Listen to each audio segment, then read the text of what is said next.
Dilanjutkan dengan mendengarkan lagu kebangsaan Indonesia Raya. Acara berikutnya adalah sambutan dari Ketua MSI Jawa Timur. Berikutnya materi yang akan dibuka oleh moderator, tanya jawab, dan terakhir adalah penutup. Bapak Ibu yang berbahagia, kita masuk ke acara pertama. Mari kita buka acara ini dengan bacaan basmalah bersama-sama untuk serta yang beragama Muslim. Dipersilahkan. Bismillahirrahmanirrahim.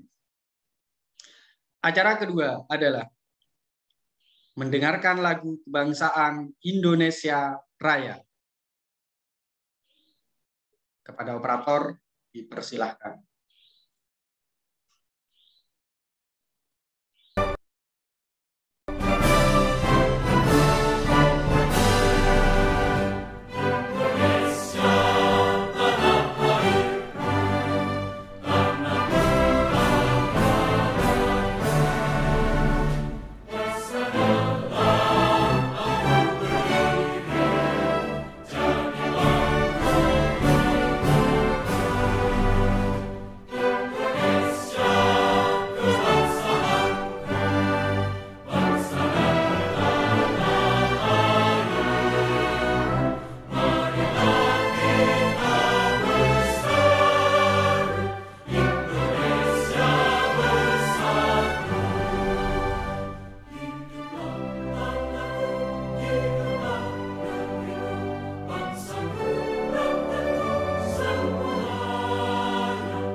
Baiklah Bapak Ibu yang berbahagia, acara berikutnya adalah sambutan dari Ketua MSI Jawa Timur kepada Profesor Dr. Purnawan Basundoro.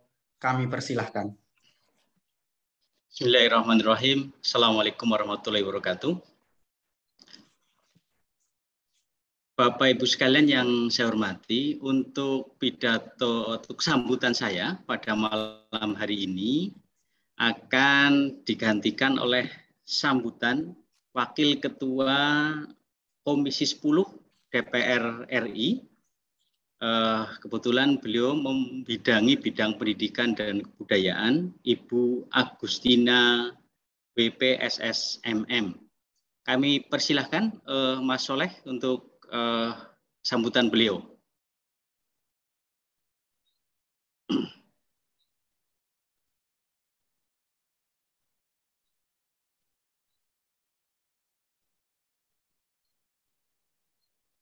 Assalamualaikum warahmatullahi wabarakatuh.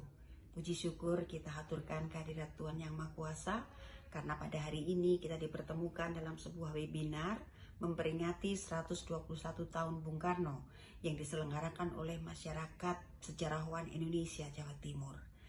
Yang saya hormati Profesor Purnawan Basundoro yang telah mengundang saya. Terima kasih Prof. Yang saya banggakan Ibu Dr. Insinyur Yuke Ardiati, seorang peneliti tentang arsitektur Bung Karno dari Universitas Pancasila. Tentu saja moderator kita Mas Iksan Rosyid dari Universitas Airlangga, dan host kita guru yang keren dari SMK Negeri 1 Situbondo, Mas Ahmad Maulidi. Kita bersyukur pemerintah mengeluarkan Kepres 24 tahun 2016 yang menetapkan 1 Juni 1945 sebagai hari lahir Pancasila. Bicara Pancasila erat kaitannya dengan Bung Karno. Terkhusus pada bulan Juni ini, beliau lahir tanggal 6 dan beliau wafat tanggal 21. Praktis, selama 1 bulan kita memperingati bulan Juni sebagai bulan Bung Karno. Jawa Timur memiliki kesejarahan istimewa dengan Bung Karno. Tulungagung, tempat kakek dan neneknya yang sering dikunjungi oleh Bung Karno, di mana dia belajar wayang dan belajar mengenai berbagai hal yang mistis bersama neneknya. Mojokerto, Sidoarjo, Kota Blitar tentu saja tempat makam beliau, di mana setiap tahun ritual kita berkunjung ke sana, dan tentu saja adalah Surabaya. Di Surabaya, Bung Karno sekolah di HBS. Beliau mengasah pengetahuan di rumah Hos Cokro Aminoto. Dahaga akan pengetahuan dipuaskan dengan kunjungan ke perpustakaan melalui akses ayahandanya, seorang anggota perkumpulan teosofis. Keingintahuannya yang besar akan perkembangan peristiwa dunia dan update info tentang pergerakan perjuangan nasib bangsanya diasah dengan mendengarkan, bertanya, dan berdiskusi dengan para tokoh yang sering berkunjung di rumah Hos Cokro Aminoto. Pada usia 16 tahun, terlihatlah ketertarikan beliau pada organisasi. Kegandrungannya pada dunia seni, jurnalistik, dan pidato mulai tampak. Kesaksian beberapa kenalan Bung Karno, dia sempat melakukan aksi teatrikal dan berpidato dalam bahasa negeri, sebuah bahasa yang tidak biasa digunakan kaum pelajar pada masa itu. Kegemaran Bung Karno dalam membaca dan menulis, serta ketertarikannya berorganisasi, tertarikannya pada dunia politik, dunia seni, sangat berkait erat dengan tumbuh pesatnya rasa nasionalisme yang selanjutnya menghikmati tindakannya pada periode masa kuliahnya. Mengikuti sejarah Bung Karno, kita dapat merumuskan warisan intangible Bung Karno yang berupa nilai-nilai kebangsaan yang masih kompatibel dengan zaman sekarang dan juga di masa mendatang. Nilai-nilai tersebut diantaranya adalah kemanusiaan dan anti-kolonialisme, nasionalisme dan patriotisme, persatuan, gotong royong, dan demokrasi, menjunjung tinggi kebinekaan dan toleransi, serta tatanan dunia baru yang adil dan bebas dari penindasan dan penjajahan. Karenanya sangat tepat pada hari ini, masyarakat sejarawan Indonesia di Jawa Timur mengundang Ibu Yoga Ardianti yang telah melakukan penelitian karya arsitektur Bung Karno. Dari seluruh karya tersebut, kita dapat melihat Bung Karno mengajarkan tentang nasionalisme melalui karya arsitekturnya. Dari Profesor Dr. Purnawan Basundoro, kita akan belajar tentang kemandirian dan kedaulatan ekonomi Indonesia. Dua hal tersebut tidak akan lepas dari sejarah Bung Karno. Maka, mata kuliah sejarah diperlukan sebenarnya untuk semua disiplin ilmu guna menyatukan semangat membangun Indonesia sesuai cita-cita negara yang termaktub dalam pembukaan Undang-Undang Dasar Negara Republik Indonesia tahun 1945. Webinar ini membuat saya sebagai inisiator Kongres Sejarah Bung Karno semakin bersemangat menyiapkan kongres yang pertama yang akan kami laksanakan pada bulan Oktober tahun ini. Kami mengundang seluruh masyarakat sejarawan Indonesia untuk hadir dan berpartisipasi secara aktif. Saya yakin dan percaya masyarakat sejarawan Indonesia di seluruh tanah air memiliki komitmen untuk membangun Indonesia tanpa meninggalkan jejak-jejak sejarah yang ditinggalkan oleh para pendiri negeri ini. Semoga webinar ini semakin menegaskan jejak sejarah Bung Karno untuk menjadi landasan pemikiran dari setiap keputusan yang diambil oleh semua anak bangsa di seluruh sektor. Selamat melaksanakan webinar. Wassalamualaikum warahmatullahi wabarakatuh. Assalamualaikum warahmatullahi wabarakatuh.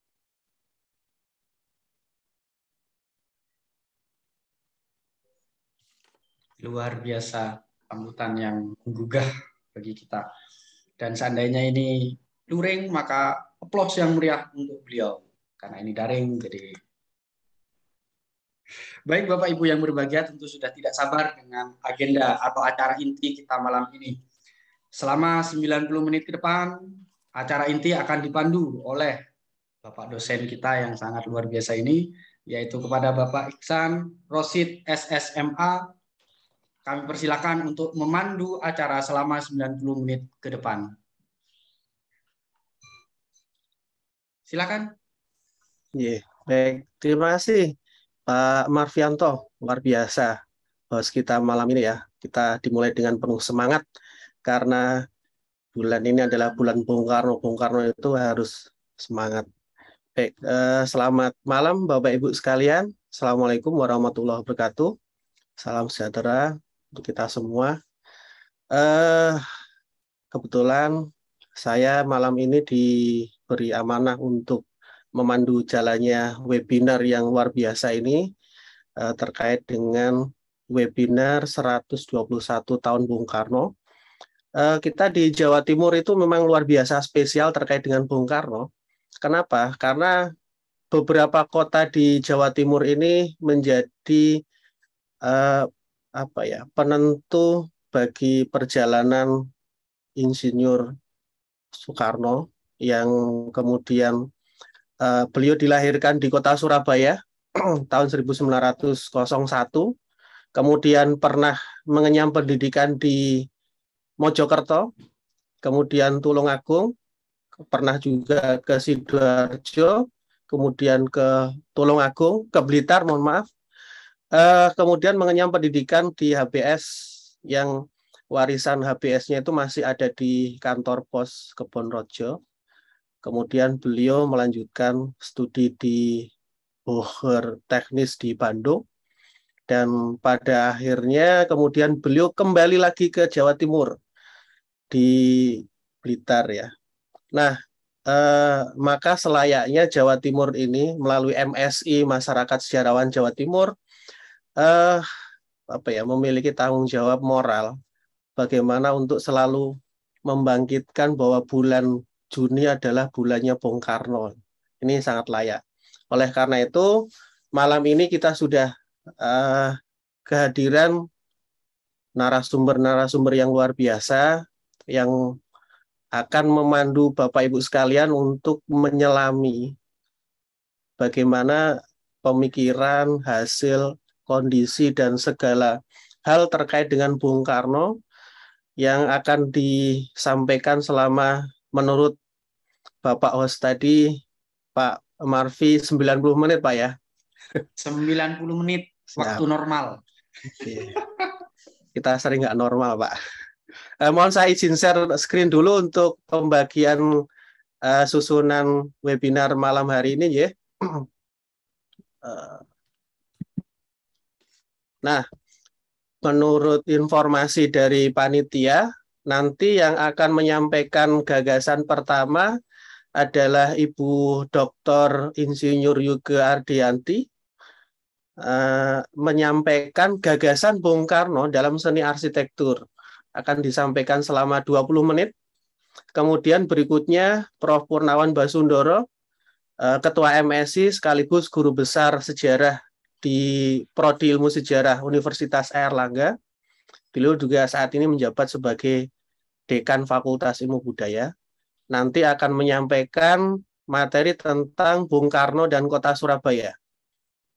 Kemudian nanti akan dilanjutkan oleh pendapat-pendapat tentang pemikiran Bung Karno yang akan disampaikan oleh Bapak Dr. Susanto Yunus, kemudian Bapak Dio Sofyansyah MPD, kemudian Mas Baihaqi Al-Hasan SHU. Baru kemudian dilanjutkan dengan tanya jawab. Ini susunan rangkaian webinar kita malam hari ini. Jadi nanti mohon maaf karena kalau berbicara tentang Bung Karno ini pasti waktunya nggak ada habisnya. Mohon maaf, dengan sangat terpaksa saya harus memotong atau mengakhiri apabila tidak sesuai waktu. Nanti kalau kita mau berbicara lagi, mau diskusi lagi, kita adakan webinar seri berikutnya. Jadi namanya bulan Bung Karno kan nggak hanya satu hari ya. Ini Juni itu masih panjang, masih sekitar 20 hari lagi. Nanti kita laksanakan webinar series 2, 3, dan seterusnya. Begitu ya, Bu Lili sebagai koordinator acara. Siap, siap. Sesuai dengan panduan acara tadi yang saya share, yang pertama akan menyampaikan materi adalah Ibu Dr. Insinyur Yuga Ardianti. Beliau merupakan dosen dari Universitas Pancasila, kalau tidak salah, mengambil S3 itu double, dari dua-duanya dari UI, bidang ilmunya sejarah dan arsitektur. Nah, kebetulan tulisannya tentang sejarah arsitektur hasil dari pemikiran Bung Karno tahun 60-an. Selanjutnya kami persilahkan pada Ibu Dr. Yuga untuk memaparkan gagasan-gagasan. Monggo, waktu dan tempat kami persilahkan. Terima kasih. Saya akan coba share screen dulu ya. Saya ambil dulu. Bentar.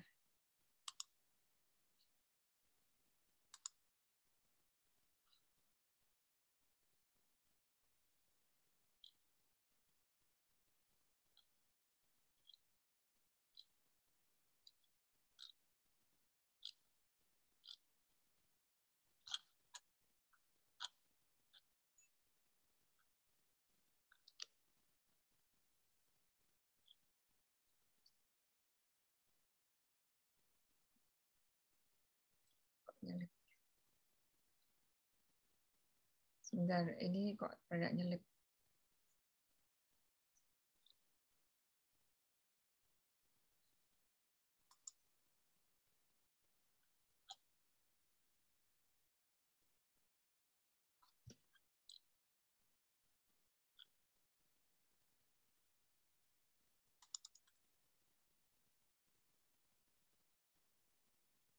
Baik.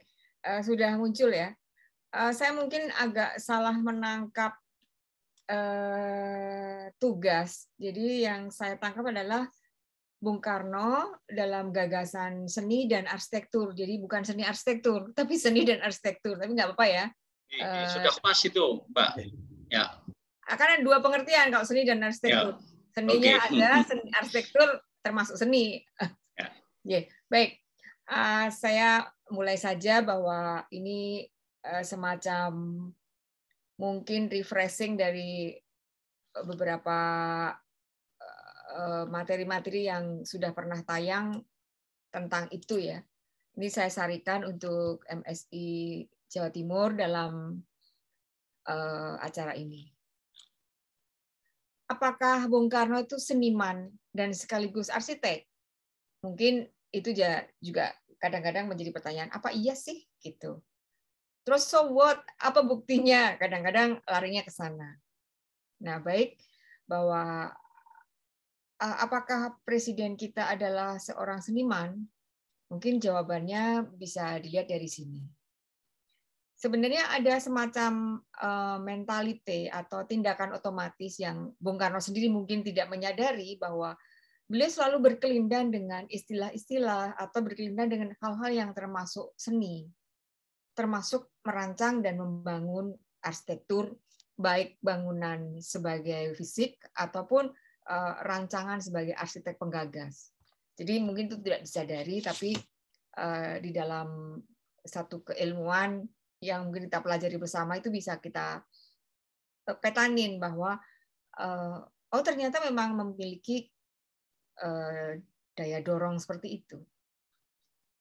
Baik, mungkin sejak muda dan sampai beliau menjadi presiden, teman-teman di Surabaya pasti mengamati tentang beliau.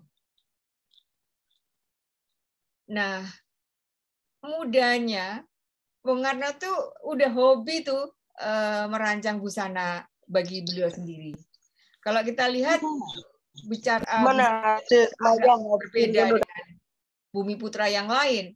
Kalau misalnya yang lain tuh pakai belangkon yang agak agak proletar gitu, Bung Karno necis gitu. Jadi cakep gitu ya. Jadi udah kayak suara Mahardika lah. Jadi Mas Guru kayaknya terinspirasi dari foto-foto seperti ini untuk anak SM ya, di kekinian maksudnya.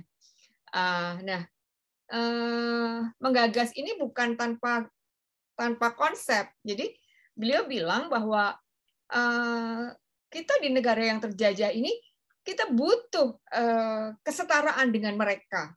Jadi Bung Karno merasa diperlakukan berbeda dengan si para anak Belanda, anak keturunan Belanda, dan beliau butuh satu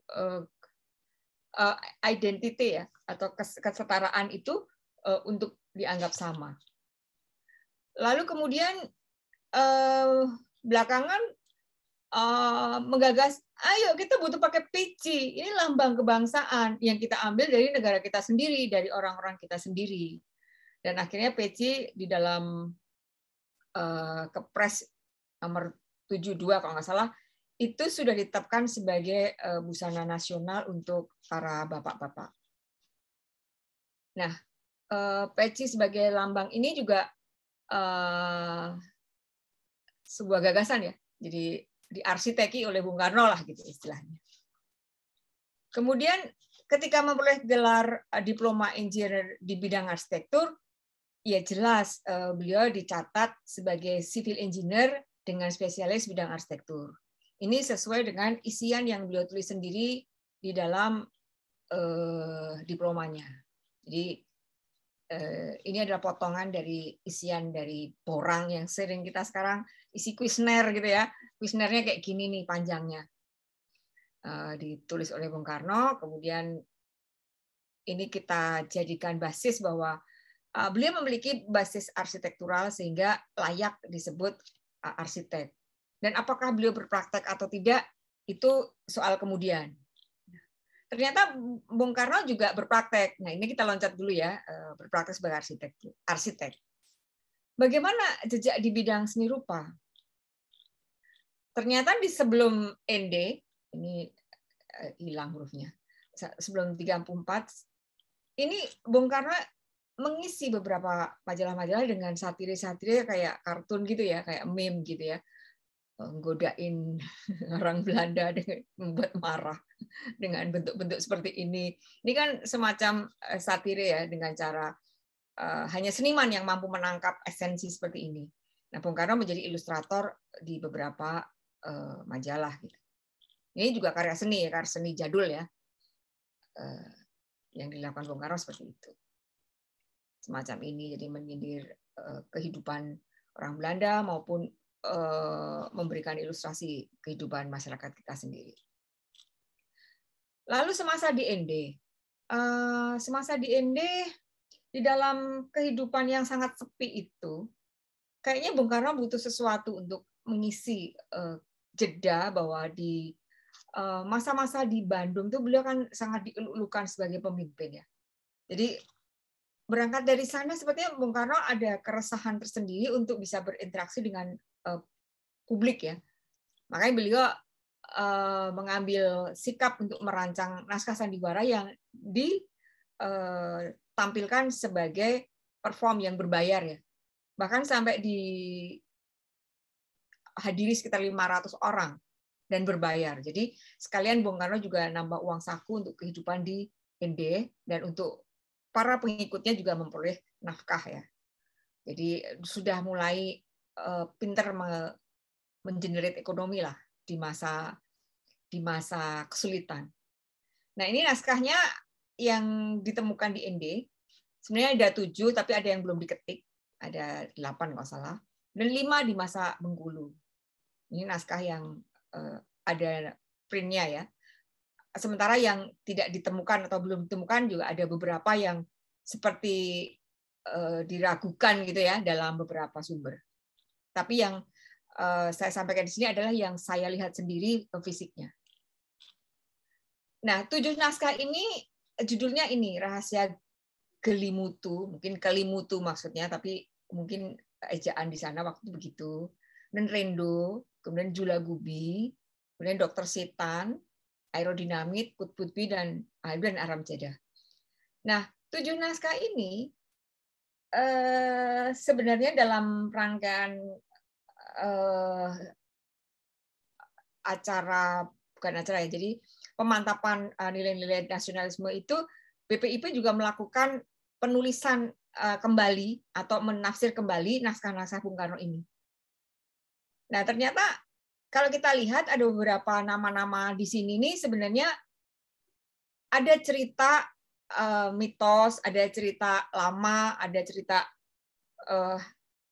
yang lain-lain ya, yang mengisi ide Bung Karno. Jadi tidak semua itu murni dari karya Bung Karno, namun ini merupakan gagasan Bung Karno yang akhirnya menjadi kekuatan lah di dalam mereka berhimpun ya, menjadi kekuatan Bung Karno selama mengisi sekitar 4 tahun di sana. Kemudian dilanjut, naskah-naskah itu ternyata bermuatan semangat kebangsaan. Dari nama-nama suku saja kelihatan bahwa ada Haryati, itu ya pasti Jawa lah. Kemudian ada Kacung gitu, ada Kacung gitu. Kemudian ada Amir, ada Sarifudin, nama orang sana ya, orang Sumatera mungkin ya. Julagubi, ada nama Cina, kemudian ada nama-nama daerah Flores. Kemudian ada nama Julagubi, ini nama orang Papua. Jadi ceritanya ada anak Papua yang ditinggalkan oleh bapaknya itu kepala suku, anaknya ditinggal karena sakit. Terus dipungut sama orang, dibawa ke Jawa, disekolahin dokter gitu. Jadi idenya tuh Bung Karno selalu anak pinter gitu yang diceritain. Profesi-profesi yang top lah masa itu. Jadi sepertinya memang sudah kepingin gitu. Pokoknya orang Indonesia itu mesti pinter, mesti asik gitu. Jadi itu yang tergambar ya dari situ.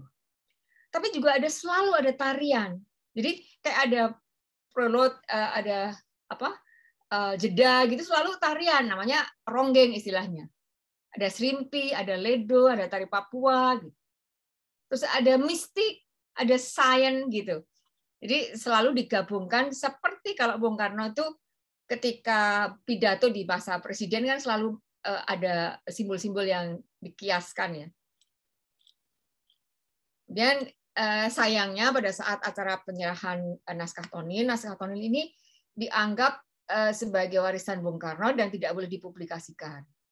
Tapi kemudian oleh BPIP melobi Mas Guruh ya waktu itu, saya ikut juga. Bagaimana kalau itu ditafsir kembali dengan menyebutkan sumber, dan sepertinya Mas Guruh mengizinkan sebagai ketua YPK.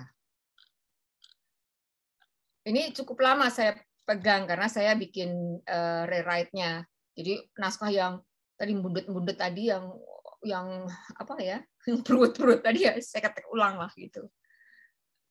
Oke, terus kemudian naskah ide ini ya saya pikir ini semacam katarsis bahwa justru kemampuan Bung Karno membuat naskah drama ini akhirnya akan menjadi kekuatan Bung Karno ketika beliau berkesempatan merancang Jakarta City Planning. Jangan lupa, Jakarta City Planning diawali dari tahun 57 sebagai hadiah dari PBB untuk membuat rancangan semacam kota ya, jadi belum ke ibu kota. Dengan bantuan itu akhirnya Bung Karno bisa membuat Jakarta Outline Plan dan akhirnya menjadi rencana induk kota Jakarta. Jadi basisnya ke situ, dan disitulah kita tahu bahwa mungkin saya ngasih tahu ya menurut pandangan saya, disitulah sebenarnya Bung Karno membuat konsep arsitektur drama. Arsitektur drama itu ada, pendekatan arsitektur yang dinamai arsitektur drama itu ada. Dan sekarang marak kembali. Jadi arsitek-arsitek yang top-top dunia itu menggunakan terminologi atau pendekatan arsitektur drama yang mungkin ujung-ujungnya nih wow gitu, wow effect gitu. Jadi dikagetin, dibikin shock gitu, tapi dengan cara arsitektur gitu. Nah, Bung Karno sudah melakukan ini tahun 60-an. Terus kita tanya balik, kok bisa? Apa benar begitu? Ya, kalau kita lihat bahwa kemampuan beliau menjadi dalang tadi ada, ya pasti ada logika yang bisa diterapkan seperti itu. Baik, ini foto Bung Karno sedang cakep-cakepnya karena masih muda ya, dengan anggota-anggota Tonilnya. Kemudian juga terdapat di ND beberapa lukisan yang bisa mencitrakan bahwa ya memang hebat kok bapak kita ini, bisa ngelukis juga gitu. Ngelukisnya ngelukis pemandangan kalau ini ya, sama ngelukis arsitektur. Misalnya ini di kemarin kan Pak Jokowi ke sana ya, ini masih ada kayak gini. Waktu saya ke sana, ini kecil sih, tapi ini menunjukkan bahwa Bung Karno punya perhatian pada religi Hindu ya. Jadi dia membuat gambar ini untuk ditinggalkan di sana. Kemudian ini gambar arsitektural.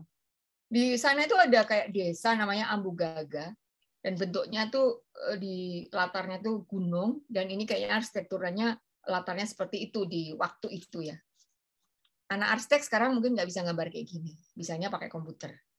Jadi ini juga sebuah keistimewaan dari tangan Bung Karno. Kemudian ini Pantai Flores, Bung Karno tidak menggambar dengan sempurna mungkin.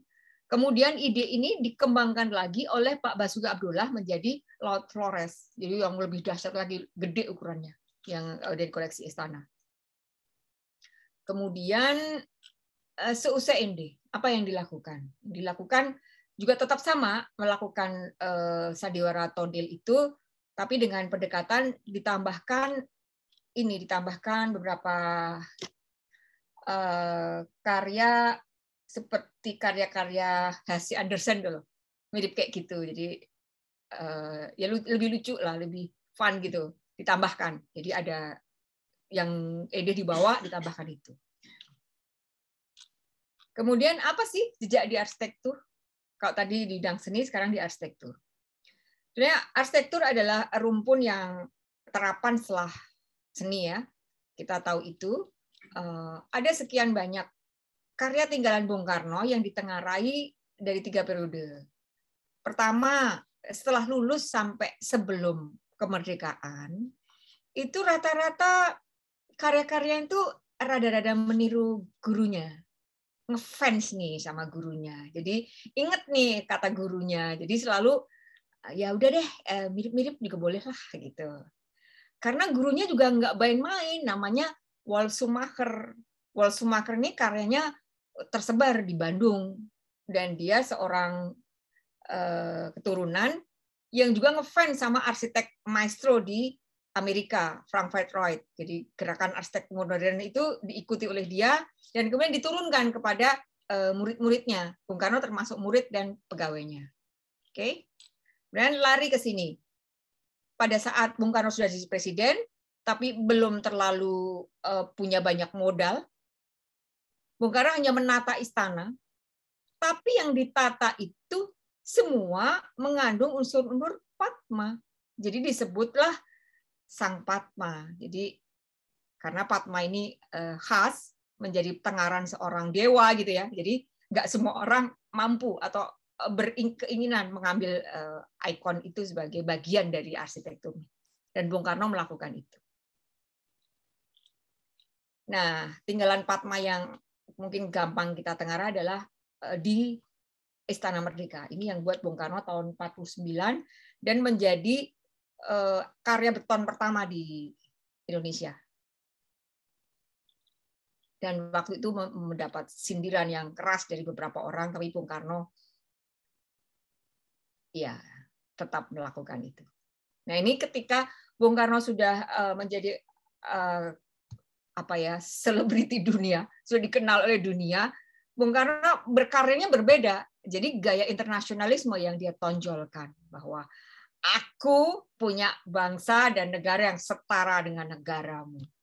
Negara mana pakai arsitektur modern, aku juga melakukan dan kulakukan sebagai sesuatu yang superlatif, yang terbesar, yang terkini, yang terbaik, yang tertinggi. Itu konsep dasar Bung Karno, sehingga selalu yang menjulang, selalu yang megah, dan juga mendapat sindiran. Tapi Bung Karno mungkin bilangnya, I don't care lah, gitu.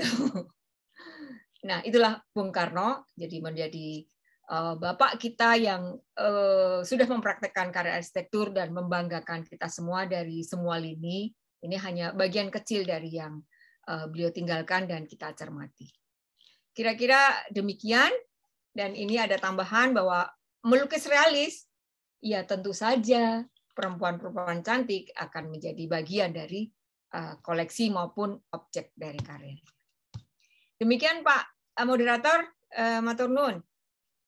Baik, terima kasih Dr. Yuga ya. Kita berikan aplaus dulu untuk beliau. Boleh juga dengan reaksi ya. Ini waktunya luar biasa. Beliau sangat disiplin. 19 menit tepat ini. Menarik tadi paparan luar biasa tadi. Wah, sampai ini nggak bisa toleh-toleh, harus mengikuti terus. Berkaitan dengan seni, saya jadi ingat dulu pernah membaca autobiografinya Bung Karno. Di satu kalimat itu beliau pernah berkata bahwa aku bersyukur kepada Yang Maha Kuasa karena aku dilahirkan dengan perasaan halus dan berdarah seni. Nah, sehingga kenapa Bung Karno seorang yang sangat necis, yang sangat perfeksionis gitu ya. Tidak pernah kita melihat foto-foto tampilan Bung Karno itu dalam kondisi yang tidak rapi, tidak necis, dan tidak berseni. Nanti kita akan diskusikan lebih lanjut, tapi selanjutnya kita akan mendengarkan paparan selanjutnya dari Prof. Purnawan Basundoro. Ini mungkin akan menggambarkan bagaimana Bung Karno dan Kota Surabaya. Terlebih lagi Prof. Purnawan ini sedang ada proyek ya harus segera diselesaikan berkaitan dengan bahwa bagaimana Bung Karno itu memang bagian dari arek Surabaya. Dan karena arek Surabaya itu setges yang membentuk Bung Karno itu seperti apa? Jiwa zaman Surabaya pada waktu itu seperti apa? Apakah seniman sekaligus orator sekaligus aktivis ya? Monggo Prof. 20 menit. Terima bisa kasih. dimulai dari sekarang. Assalamualaikum warahmatullahi wabarakatuh. Nah, ini kita mendapatkan kunjungan yang luar biasa dari Ibu Yuke. Untuk saya akan bagikan. Sudah terlihat ya? Sudah. Baik. Jadi tadi Mas Iksan sudah menyampaikan bahwa seperti apa sih sebenarnya Kota Surabaya dan bagaimana Surabaya membentuk Bung Karno itu ya. Ini karena waktunya memang sempit sehingga saya akan cepat-cepat menjelaskan slide saya. Yang pertama, saya ingin katakan bahwa Bung Karno dan Kota Surabaya ini adalah satu kesatuan yang tak terpisahkan.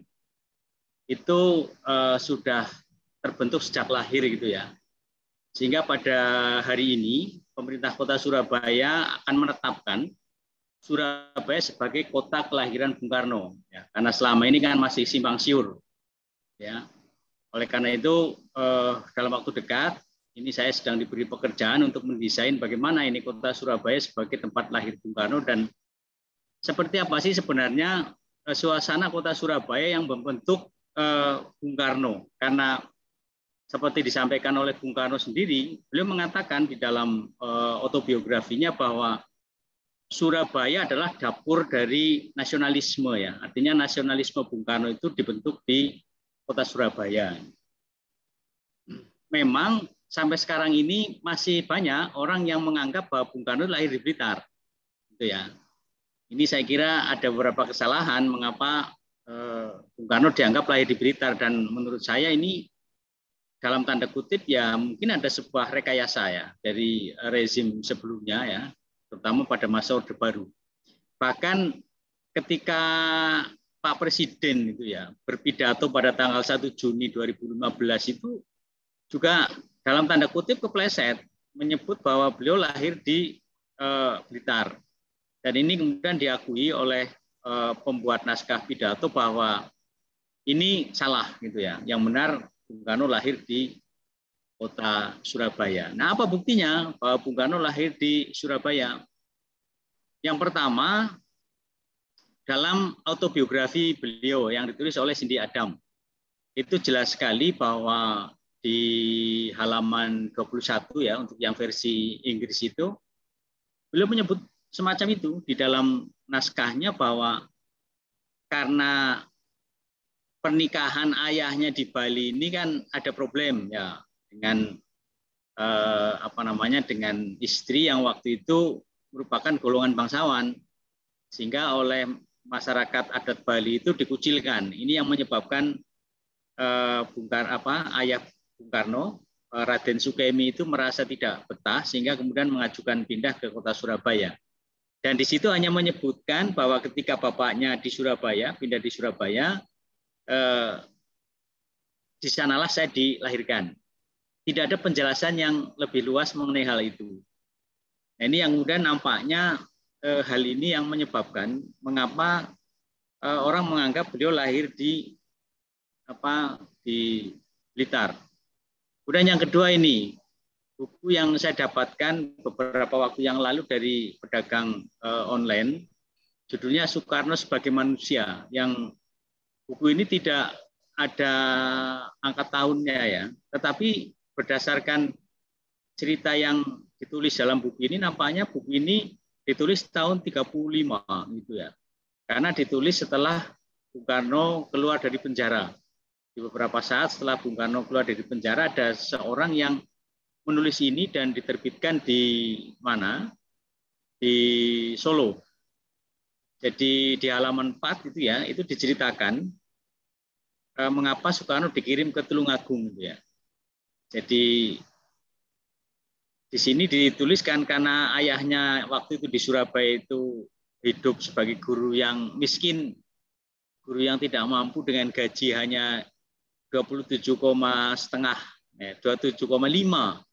gulden, maka Soekarno kemudian dikirim, Soekarno kecil ya, dikirim ke Tulungagung untuk ikut kakeknya.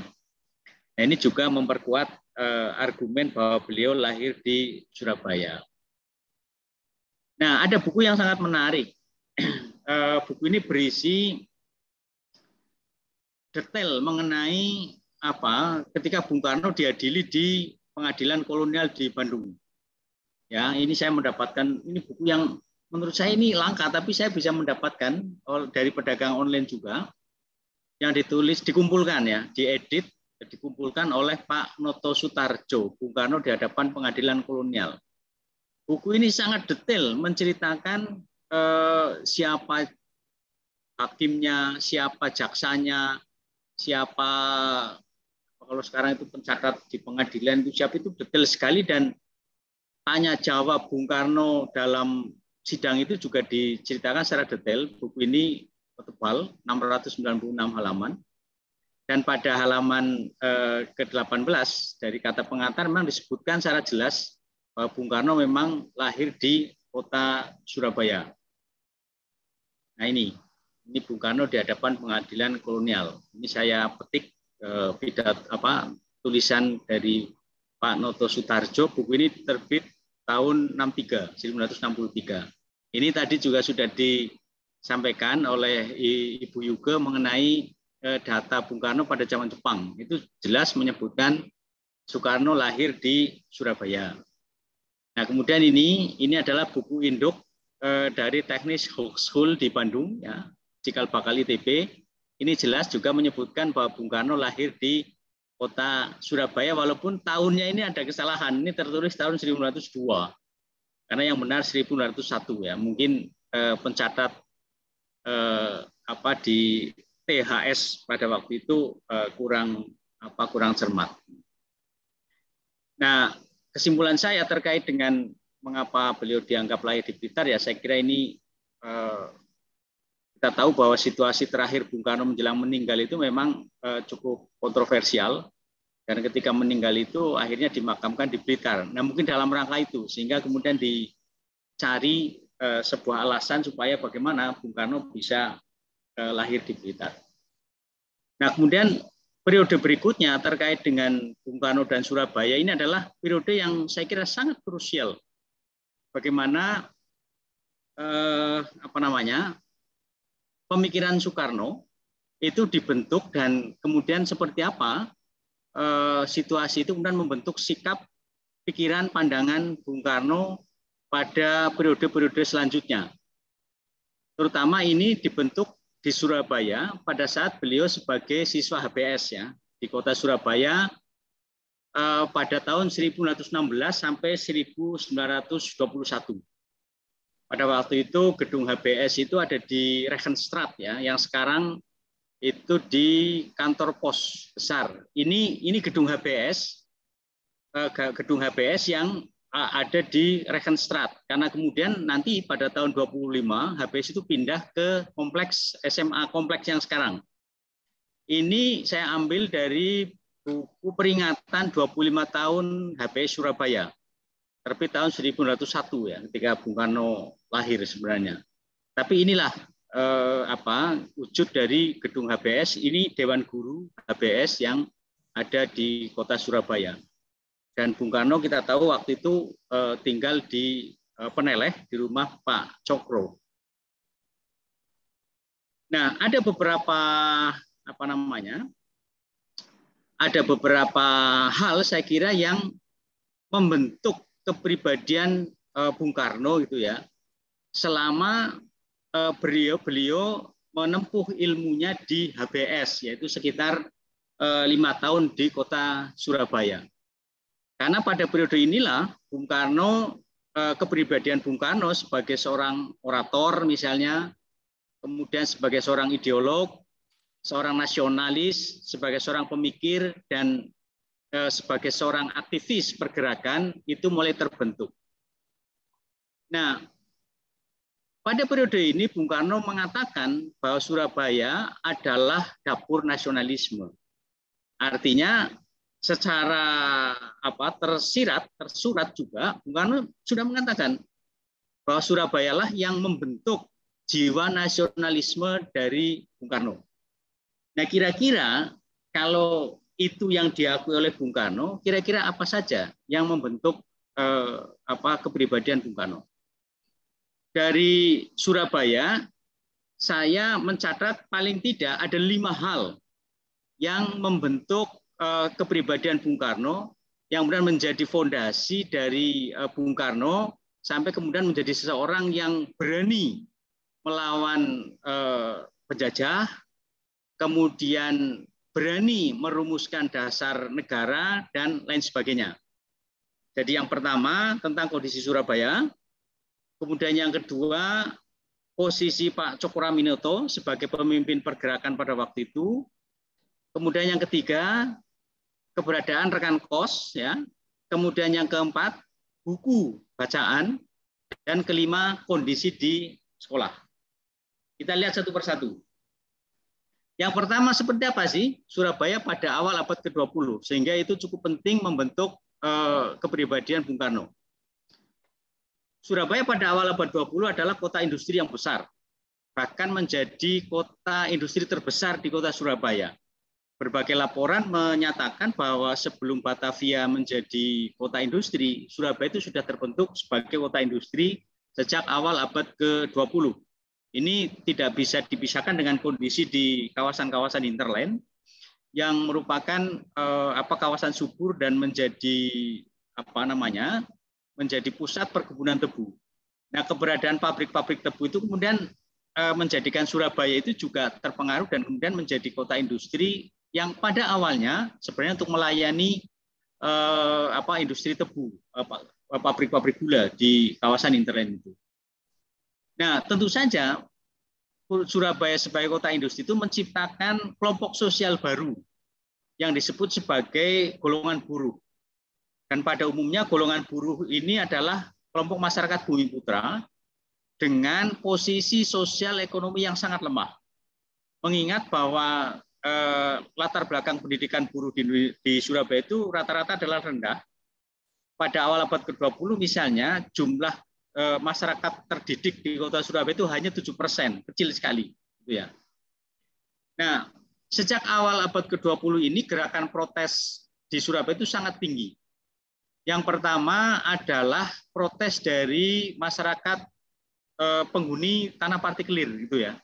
Penghuni tanah partikelir ini sering sekali memprotes karena mereka mendapat tekanan yang sangat luar biasa dari para pemilik tanah partikelir itu.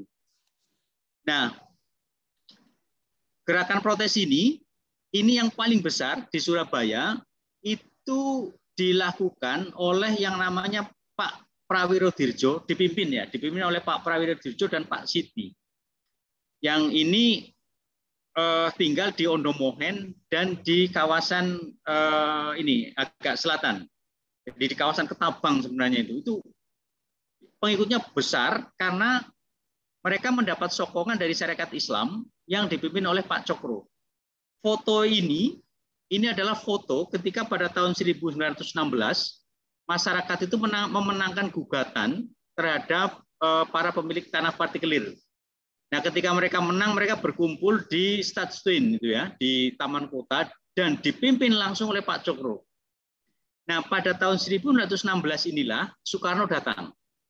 Dan kemungkinan besar Soekarno itu mengikuti ini gerak dari apa yang dilakukan oleh Syarikat Islam dan Pak Cokro.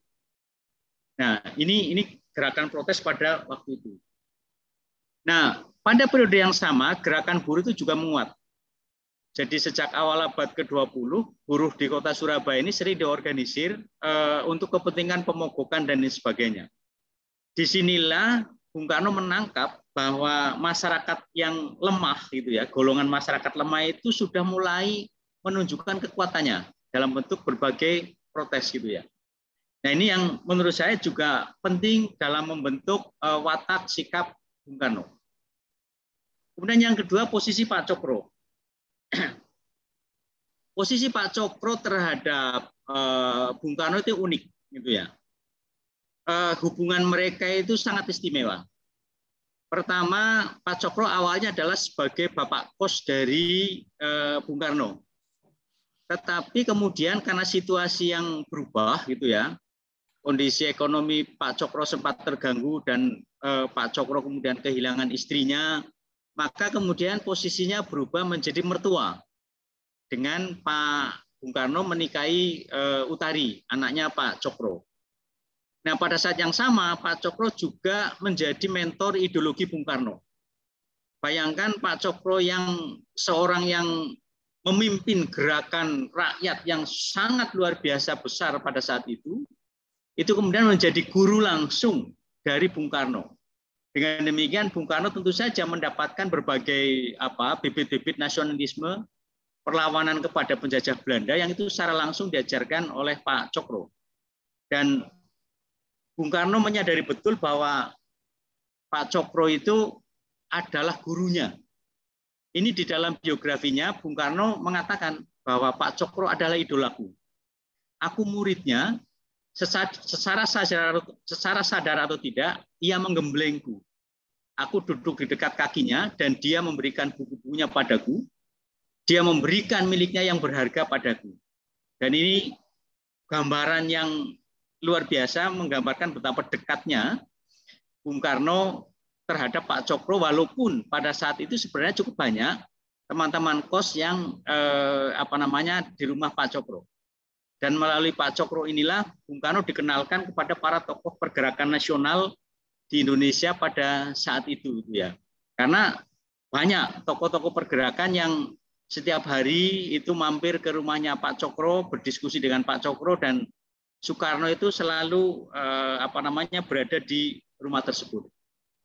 Dan disinilah insting Soekarno itu terbentuk.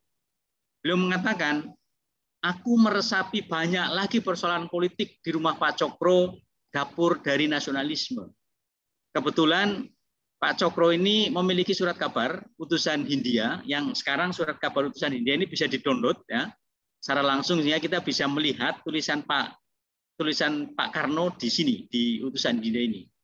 Karena memang sejak awal Pak Karno belajar menulis dan selalu dimuat di koran utusan Hindia ini. Kemudian yang ketiga adalah rekan kos. Rekan kos Pak Karno tentu saja sangat berpengaruh terhadap pembentukan pola pikir dan ideologi Bung Karno, ya. Pada saat itu bersama dengan Soekarno, kos di rumahnya Pak Cokro itu beberapa teman yang sama-sama belajar di kota Surabaya. Ada Alimin, ada Muso, ada Semaun, dan ada Sekar Maji, Marijan Kartosuwiryo. Ini teman-teman Bung Karno yang memiliki latar belakang ideologi yang berbeda-beda, gitu ya. Dan setiap malam mereka itu berdiskusi, terlibat perdebatan yang cukup sengit kadang-kadang itu ya, terutama selepas makan malam. Ini misalnya cara pandang teman-teman Soekarno, teman-teman KOS itu terhadap persoalan kebangsaan itu misalnya di cuplikan ini. Bagaimana misalnya Alimin gitu ya. Bung Karno mengatakan bahwa Aliminlah yang mengenalkan Marxisme kepadaku. Kemudian kita tahu bahwa nanti Bung Karno juga menulis nasionalisme, Marxisme, Islamisme.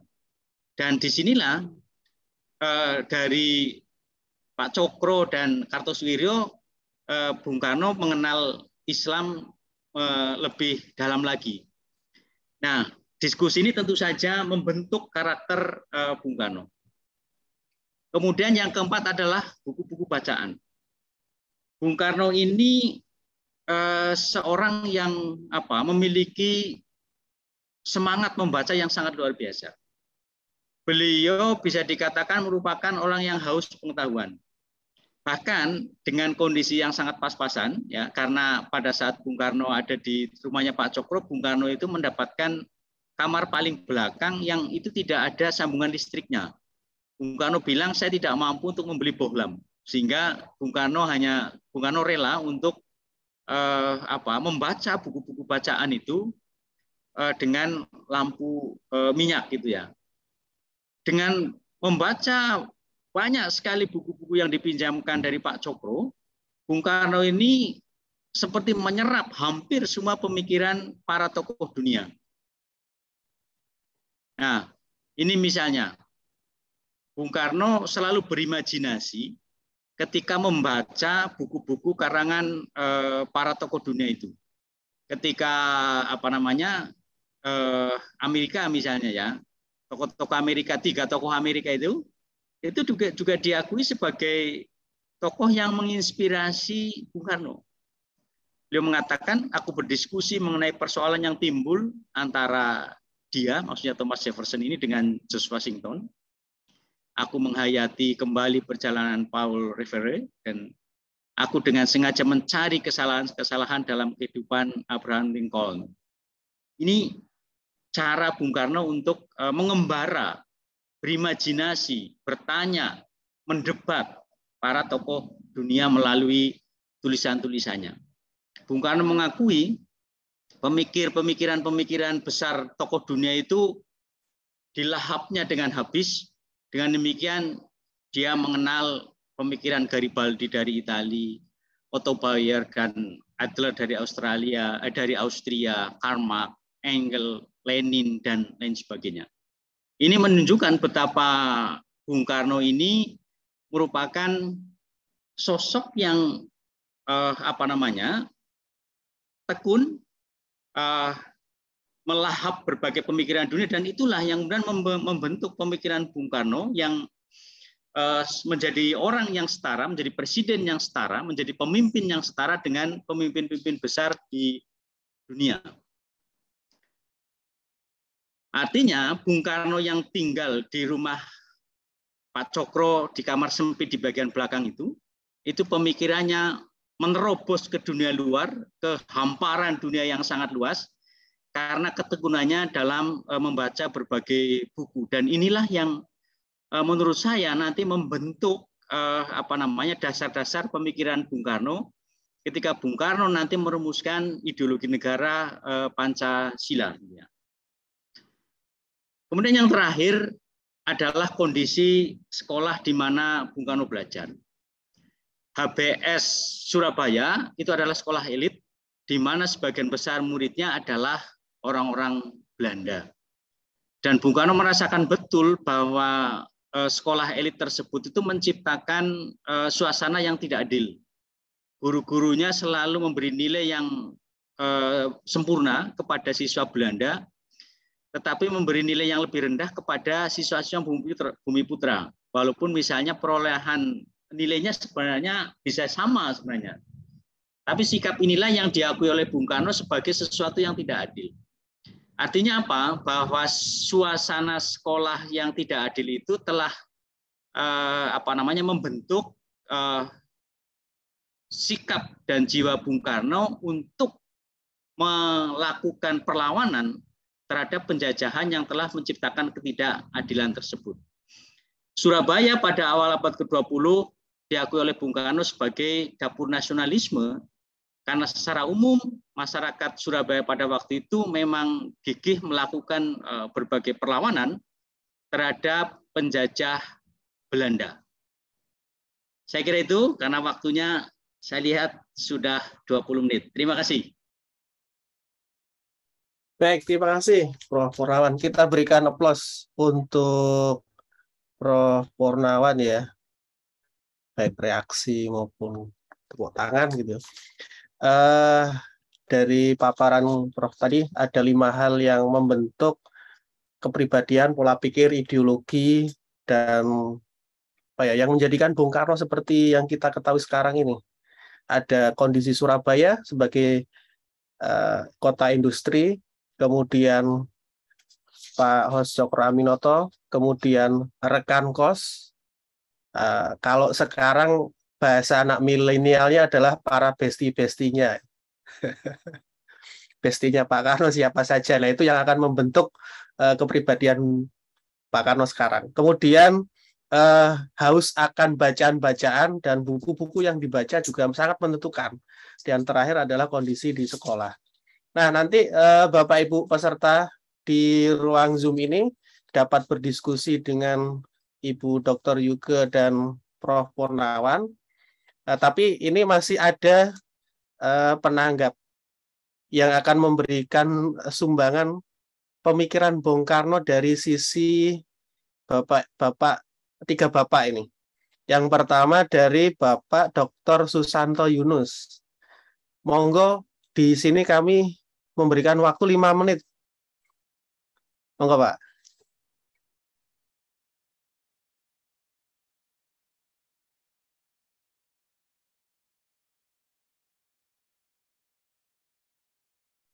Mohon maaf, suaranya belum muncul.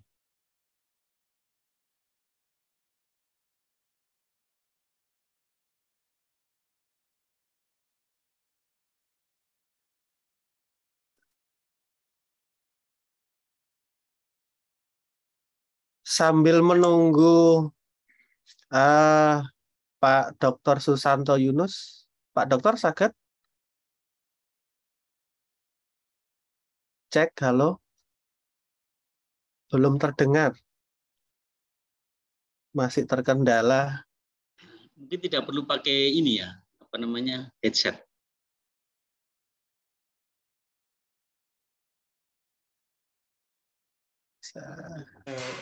Coba di-mute, kemudian di-unmute lagi.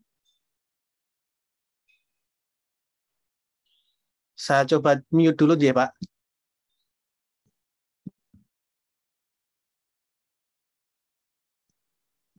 Oh, enggak bisa ya.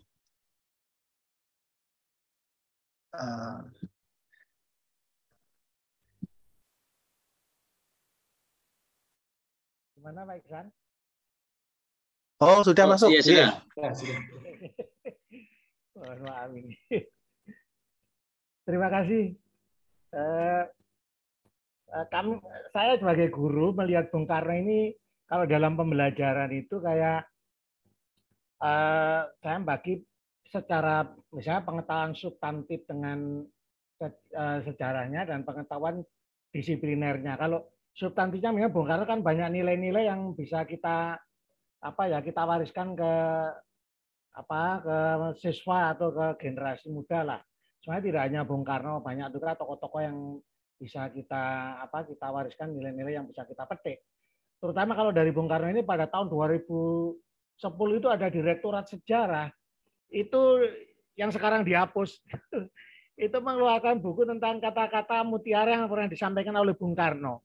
Dan itu sebenarnya itu bagus untuk kita, karena di situ pada waktu pidato di mana gitu ya, misalnya pada waktu di PBB, pada waktu proklamasi tahun berapa gitu, dia ada kata-kata mutiara yang perlu yang sudah dicatat kemudian dibukukan oleh Direktorat Sejarah tahun 2010.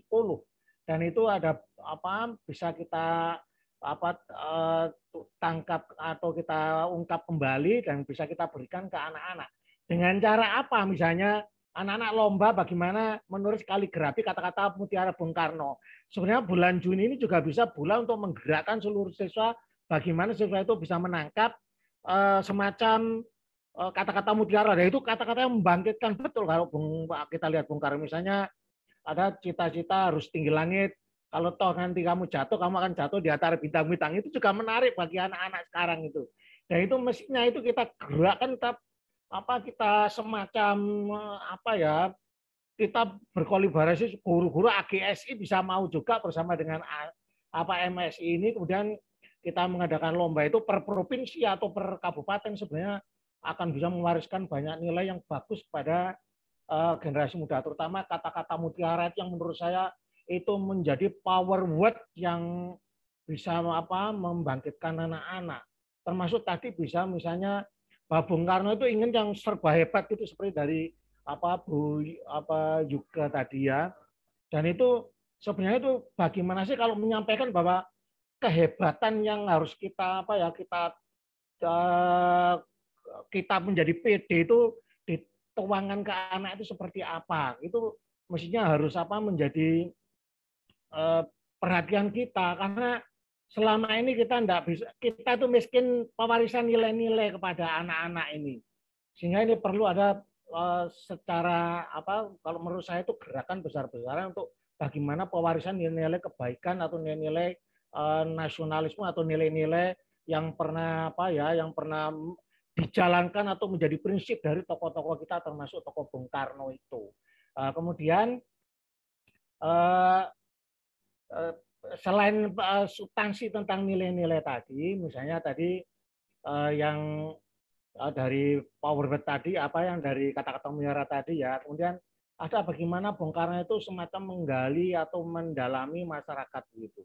Jadi sekarang ini kan kita semacam anak-anak itu pokoknya sendiri-sendirilah, tidak bisa mendalami langsung kepada masyarakat. Itu seperti yang disampaikan oleh Profesor Purnawan tadi, misalnya Bung Karno di Surabaya itu begitu dekat dengan masyarakat. Ini sebenarnya juga kita berikan ke anak-anak juga. Jadi kalau tidak kita tunjukkan, mana mungkin tahu mereka. Jadi mohon ini juga menjadi kita perhatian kita bersama. Di samping itu, selain pewarisan nilai-nilai tadi, perlu juga untuk tadi Bung Karno bisa kita garap Bung Karno kan tokoh sejarah. Ini menjadi bagian dari orang yang melakukan tindakan-tindakan atau pikiran-pikirannya itu diwarnai oleh zamannya. Kemudian sekarang ini orang banyak melihat, misalnya Bung Karno itu sepertinya, misalnya Nasakom, Bung Karno itu pro PKI. Jadi kalau kita diserang gitu ya, seolah-olah Bung Karno itu diyakini dengan pandangan presentisme sekarang. Padahal kita harus kalau kita gunakan misalnya mengajar kita itu dengan pendekatan disipliner, misalnya anak-anak kita ajari bagaimana mengkontekstualisasi sejarah. Sehingga Bung Karno, kenapa sih Bung Karno sampai membubarkan Masyumi? Kita lihat konteks sosial, budaya, politik, mungkin konteks intelektual saat itu. Dan itu bagian dari guru atau bagian dari mungkin MSI menyediakan sumber-sumber, terutama sumber-sumber primer yang bisa diakses oleh guru, oleh murid. Nah ini kita tidak punya. Misalnya kenapa sih membubarkan Masyumi? Waktu itu misalnya konteksnya seperti apa, konteks sosialnya seperti apa, konteks politiknya seperti apa, kemudian konteks budaya seperti apa, kemudian konteks globalnya seperti apa, sehingga Bung Karno sampai bisa, harus dibubarkan Masyumi. Kita harus Nasakom.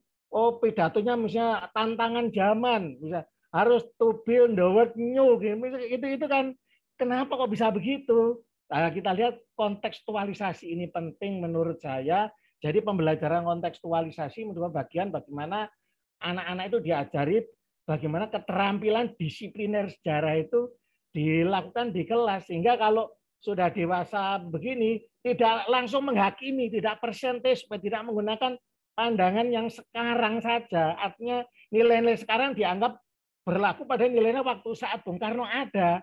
Jadi ini yang perlu kita luruskan sehingga anak-anak tidak bias atau orang tua sekarang juga tidak bias. Bahkan mungkin ada sekelas guru besar pun bisa bias melihat kalau tidak melakukan. Bapak Yunus, Waktunya sampun habis. Nyun ngapunten nggih. Semoga kami sudah bisa menangkap. Tadi setidaknya ada dua hal. Yang pertama adalah substansi sejarah dan disipliner atau kontekstual. Substansi sejarah ini kebetulan sekarang ada yang namanya kurikulum merdeka. Bapak Ibu guru pasti paham, di dalam kurikulum merdeka salah satunya adalah pembelajaran karakter. Bagaimana karakter itu dibelajarkan kepada anak-anak dengan salah satunya adalah role model, dengan penokohan. Ya, tadi yang disampaikan Pak Susanto Yunus itu luar biasa, bagus. Terima kasih Pak. Kita berikan aplaus untuk Bapak Dr. Susanto Yunus. Nyun ngapunten, guru di mana nggih? SMA Negeri Sumber Pucung Kabupaten Malang, Pak. SMA Negeri Sumber Pucung Malang. Salam kagem Bapak Ibu di sana nggih. Selanjutnya yang berikutnya adalah tanggapan dari Bapak Dio Sofiansyah MPD. Monggo Pak Dio. Baik, terima kasih Pak Ihsan. Suara saya terdengar ya? Sangat jelas Pak. Oke, terima kasih atas kesempatannya. Langsung saja ya, karena waktunya juga sangat minim. Sangat sependapat sekali dengan ya Pak Purnawan, lalu Pak Susanto Yunus dan Bu Yuke. Sosok Soekarno ini memang kalau saya bilang itu sangat istimewa sekali. Istimewanya gimana ya? Ketika dikirim ke Peneleh untuk belajar ya ke HBS, anak umur 15 tahun ya, anak umur 15 tahun itu hasrat untuk ingin tahunya dengan ingin membaca segala hal itu, wah itu sangat luar biasa sekali, sampai ayahnya Raden Sukumi itu memberikan akses yang sangat seluas-luasnya, sebebasnya itu di, kalau sekarang itu namanya Sanggar Penerangan. Saya pernah sekali masuk ke situ di Teosofi itu, saya lihat buku-buku yang ada di rak itu, ya, anak umur 15 tahun itu sampai ya 15 sampai 17 18 tahun bacaannya seperti itu. Nah, kalau kita bandingkan dengan pemuda di masa sekarang itu udah sangat berbeda sekali. Kalau seperti jiwa, ya mungkin jiwa zaman juga berpengaruh ya pada saat itu ya, sehingga menghadirkan sosok Soekarno yang seperti itu. Sosok yang sangat haus akan ilmu pengetahuan. Nah, kalau kita bandingkan dengan sekarang, haus akan TikTokan rasanya itu teman-teman yang sekarang. Nah, itu sangat sangat miris sekali. Sehingga karakter dari Soekarno ini terbangun dengan begitu kuatnya, ditambah memang Raden Sukumi sendiri juga menanamkan jiwa-jiwa kehidupan yang sangat luar biasa. Kalau pernah membaca bukunya Soekarno yang ditulis sama Cindy Adam, itu Soekarno pernah menangkap ya, kalau nggak salah menangkap burung atau apa gitu, sehingga membuat marah ayahnya. Sehingga hal itu Raden Sukumi mengatakan, kalau kamu melakukan hal itu sama burung, berarti kamu juga melakukan hal itu dengan sesama manusia. Dalam artian kehidupan itu sangat luar biasa sekali. Dan ini yang menjadikan pribadi Soekarno itu begitu melihat kolonialisme, imperialisme itu jiwanya itu begitu tergugah, dan bisa mungkin dihubungkan dengan membaca buku. Itu menjadi bekal ketika Soekarno nanti terjun ke dalam politik. Seperti itu. Hal ini juga sudah terlihat ketika Soekarno sekolah di HBS, jiwa-jiwa pemberontakannya untuk melawan sistem kolonialisme itu sudah mulai muncul ketika dia selalu saja berselisih paham atau bahkan sampai babak belur berkelahi dengan teman-temannya yang Belanda, itu untuk memperjuangkan derajatnya sebagai seorang pribumi. Bahkan Soekarno ketika berhasil, nah ini dalam kisah percintaannya ya, sekali lagi yang ada di bukunya Cindy Adam, itu berhasil menaklukkan sosok wanita Belanda, gadis Belanda yang bernama Mins. Itu bagi Soekarno merupakan sebuah sebuah kemenangan yang sangat telak sekali. Dalam artian Soekarno, saya seorang pribumi, tapi saya berhasil menundukkan hati seorang gadis Belanda. Nah, itu sebuah bisa dikatakan sebuah teladan mungkin ya untuk generasi sekarang yang mungkin hal ini mungkin ya dianggap dianggap remeh, tapi ketika itu kita arahkan di masa lampau atau jiwa zamannya ketika Soekarno hidup, itu menjadi suatu hal yang luar biasa, dan terkadang hal ini juga kurang disadari bagi generasi masa sekarang. Saya pernah memberikan tayangan ke murid-murid saya, filmnya Mas Hanung Bramantyo tentang Soekarno itu, ya mereka murid-murid saya ya sangat ya mungkin ada beberapa penggambaran dari scene film itu yang kurang tepat juga, tapi siswa itu atau murid-murid itu sangat sangat terhenyak sekali. Begini ya perjuangannya sosok seseorang yang bernama Soekarno itu. Bagaimana dia mulai merintis jiwa-jiwa nasionalismenya yang tumbuh di Surabaya, bagaimana dia menghadapi orang-orang Belanda yang menangkapnya lalu membuangnya, lalu bagaimana Soekarno yang berhasil membawa Indonesia ini menjadi sebuah negara yang merdeka, seperti itu. Sehingga bisa kita sadari seharusnya nilai-nilai dari perjuangan Soekarno ini bisa menjadi sebuah teladan pada pemuda-pemuda di generasi sekarang. Kalau terkait seni, itu memang tidak perlu diragukan lagi. Saya ada satu buku yang seperti ini, Bung Karno, bapakku, kawanku, dan guruku, yang ditulis sama Guntur. Ini sangat terlihat sekali bagaimana Soekarno itu sangat menghargai seni. Pernah ada seorang dari luar negeri ya, entah itu Belanda atau Inggris, itu yang sangat kagum akan koleksi seni, barang seninya Soekarno, sampai barang seni itu mau ditukar sama Cadillac, mobil ya kalau nggak salah, itu mobil Cadillac. Dan Soekarno tidak memperbolehkan, karena ya apa yang saya kumpulkan itu ya untuk saya, karena saya memang sangat orang yang mencintai seni, seperti itu. Bahkan ketika Guntur belajar mengendarai mobil, itu ya, mohon maaf, waktunya sampun habis, rasa ya. Sudah 5 menit. Ya, terakhir. Monggo. Itu ketakutannya Guntur, bahkan sopir yang mengajarinya Guntur naik mobil itu, karena mobil itu menghantam keramik kesayangan, pot bunga keramik kesayangannya Bung Karno, dan ini merupakan tanda kalau Soekarno itu sangat amat menghargai seni. Mungkin itu saja, Pak Ihsan. Terima kasih. Kurang lebihnya mohon maaf. Assalamualaikum warahmatullahi wabarakatuh. Waalaikumsalam warahmatullahi wabarakatuh. Kalau boleh tahu, Pak Dio ini dari guru SMA pun tinggi? SMA Muhammadiyah 2 Surabaya. Terima kasih. Tadi Pak Dio sudah menyampaikan pandangan-pandangannya terkait bagaimana generasi sekarang itu selayaknya mewarisi dan meneladani nilai-nilai dari apa yang sudah dicapai oleh Bung Karno, begitu ya. Kalau dulu Bung Karno penuh dengan perjuangan, baca buku, anak-anak sekarang tiktokan tadi. Ya, tapi tiktokan yang bermanfaat. Nah, yang terakhir penanggap ini Bapak guru yang luar biasa, Baihaqi Al-Hasan, Eshum. Monggo, Mas. Matur nuwun, Pak Ihsan. Terima kasih rekan-rekan MSI. Hari ini saya diberi kesempatan beberapa menit untuk memberikan tanggapan atas materi yang disampaikan pada malam hari ini. Tanggapan saya mungkin sudah terwakili oleh Pak Dio dan juga Bapak Doktor sebelumnya tadi, yang sudah menyampaikan banyak sekali tentang bagaimana value-value yang bisa diambil dari tokoh Soekarno ini. Hanya saja dalam ranah praktik pembelajaran sejarah yang saya soroti dari webinar malam hari ini adalah yang memang kebetulan kita juga akan menghadapi kurikulum terbaru, yaitu Merdeka Belajar, maka ini sangat sinkron sekali dengan salah satu goals utama dari Merdeka Belajar adalah poin pada kolaborasi. Bagaimana setiap mata pelajaran atau setiap subjek itu mempunyai benang merah yang jelas. Dan dalam konteks sejarah ini, dalam mata pelajaran sejarah peminatan maupun sejarah Indonesia, kurang adanya materi yang fokus tentang biografi seorang tokoh tertentu.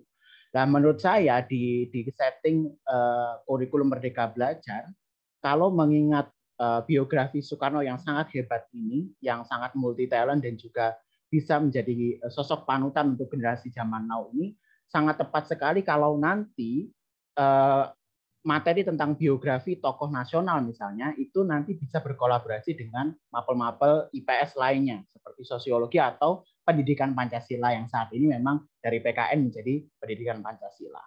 Nah, mengapa saya mempunyai ide demikian? Karena ya ini refleks dari peserta didik saya yang sekarang ini menggandrungi banyak sekali dunia-dunia per-K-popan ataupun dunia-dunia showbiz perbintangan yang mereka tuh sampai hafal dari tokoh-tokoh yang diidolakan atau bahasa mereka adalah bias. Aku tuh biasnya jungkok gitu dan sebagainya. Sampai mereka itu menguliti profil-profilnya sampai detail banget. Kalau mereka yang menggandrungi Marvel Cinematic Universe misalnya, mereka tahu tuh tokoh-tokoh karakternya itu.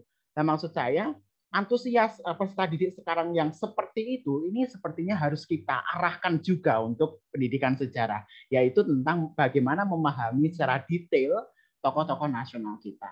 Nah, Bang Ingat tadi ada yang sempat menyebutkan bahwa generasi kita sekarang kan sudah banyak tergandrungi oleh TikTok dan kawan-kawannya.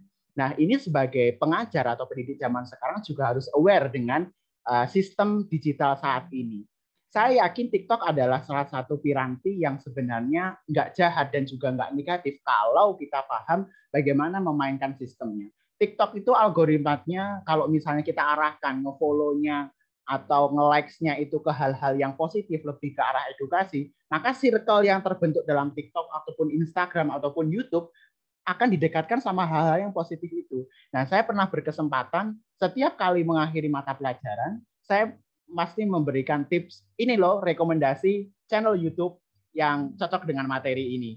Ini adalah akun TikTok yang relevan dengan materi yang disampaikan hari ini. Nah, seperti itu. Kemudian dari pembelajaran biografi ini, kita bisa mengajarkan kepada peserta didik tentang bagaimana kalau seandainya kamu hidup di zaman itu dan kamu sebagai tokoh ini dan kamu sebagai Soekarno, apakah kamu akan menuruti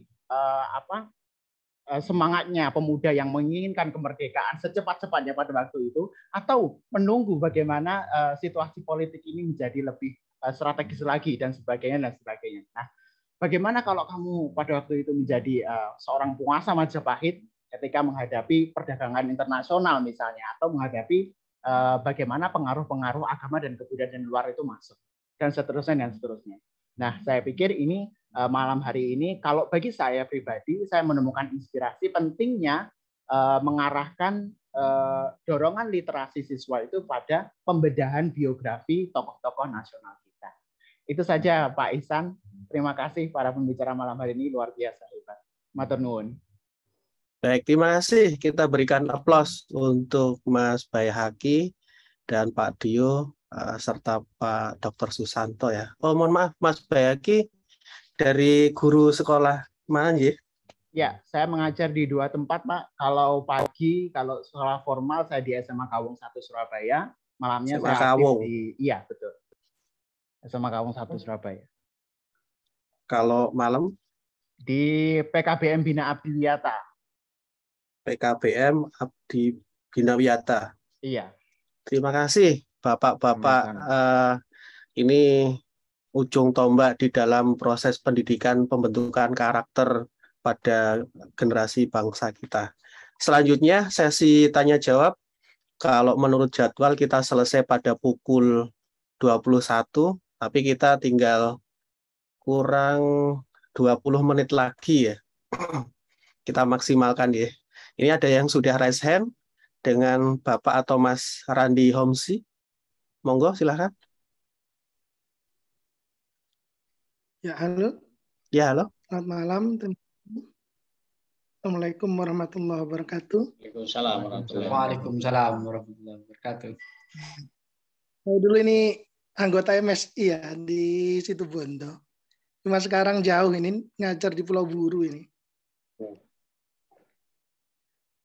Iya.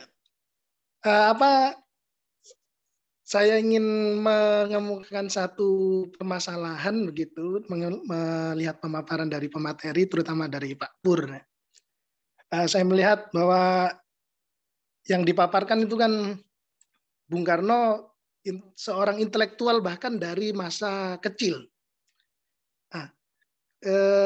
Tapi yang saya amati di masyarakat begitu, Itu terutama ketika saya 5 tahun sudah di Pulau Buru ini ya, kumpul dengan orang-orang adat begitu. Mereka justru melihat bapak kita itu kayak dewa begitu, penuh dengan mitos, bahkan dipercaya masih hidup sampai sekarang.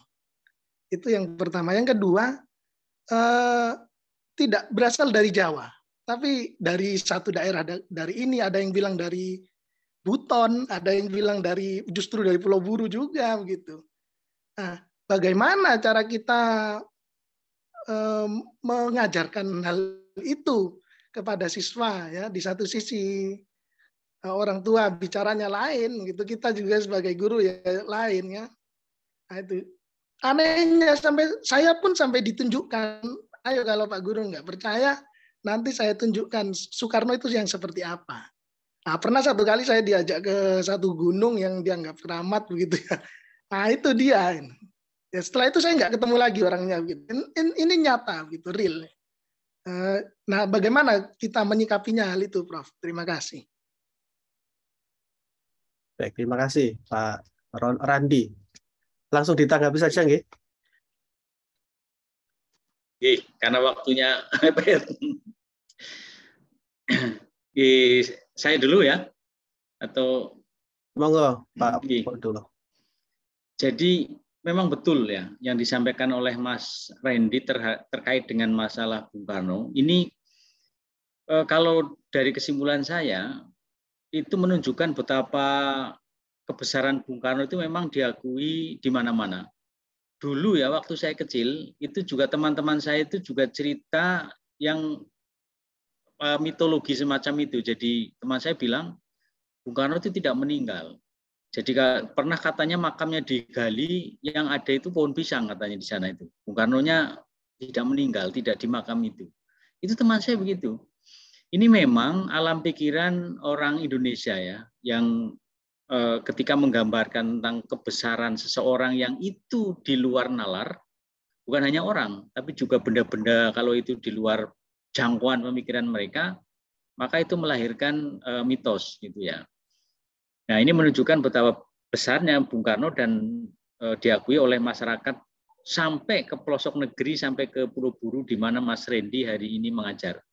Nah, tetapi menurut saya Mas Randy sebagai seorang guru tentu saja harus tetap memberikan secara perlahan memberikan masukan, memberikan pemahaman kepada siswa bahwa Bung Karno adalah manusia ya, manusia yang normal, yang tentu saja itu adalah sosok yang menyejarah sehingga sepak terjangnya, kemudian asal-usulnya itu bisa ditelusur dengan real gitu ya. Berbagai buku saya kira bisa ditunjukkan kepada para siswa, dan saya kira kita maklum ya dengan situasi ya, dengan situasi masyarakat yang memang jauh dari bahan bacaan mungkin, sehingga memang seperti di Jawa pada tahun 80-an itu saya kira ya suasananya sama dengan Pulau Buru pada saat ini.